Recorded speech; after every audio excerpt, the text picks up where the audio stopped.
নায়কে একটা কাজ করতে যায়, হঠাৎ ফাঁসি গেছে যে কি করবো, মানে বিলেনে করে ধরবো, যে সূত্র দিয়ে ধরতে চাইতেছে ওই সূত্রের থেকে মাঝখান থেকে একটা সূত্র গায়েব হয়ে গেছে। মানে সবকিছু ঠিকঠাক আছিল, যেরকম এইটা, তারপরে এইটা, তারপরে এটা না, কিন্তু এইগুলো সবগুলো ধাপ পার করে যখন এই ধাপ করে এই ধাপে যাইব, মাঝখান থেকে এটা গায়েব। ঠিক আছে, তার মানে কি এই ধাপে কোনোভাবে যাইতে দিতেছে না। তো তখন একজন বুদ্ধি দিল যে এটা হচ্ছে যে মাউস, মানে ইঁদুর।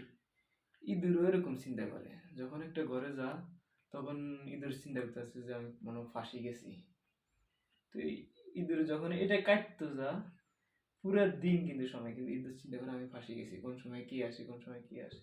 এই জন্য এটা পুরোটা কাটি শেষ করতে পারে না। কিন্তু ইঁদুর ঠান্ডা মাথায় যদি বসে চিন্তা করতেছে, আমি যখন ঢুকে গেছি, হয়তো ধরা খামু না, বের হয়ে যাবো একটা না একটা, আমার কাজ যেটা এটা শেষ করে যাবো, এটা ঠান্ডা মাথায় চিন্তা করতে হবে। এটার একটা তোরে দিতে আসি, কারণ অনেক ঝামেলার মধ্যে আল্লাহ মনে হয় যেন আমরা ফাঁসি গেছি। কিন্তু না, ঠান্ডা মাথায় চিন্তা করলে তখন বেরিয়ে যায় আসলে আমরা কোন রাস্তা যাব, আর তখনই পথ পাওয়া যায়। এইভাবেই সবগুলো টেনশন মাথার ভিতরে রাখি, কোনোভাবে এগোনো সম্ভব না। টেনশন সারিয়ে ঠান্ডা মাথায় চিন্তা করলে সত্যিকার কাজ যেটা, এটা আমরা করতে পারবো। এতটুকু।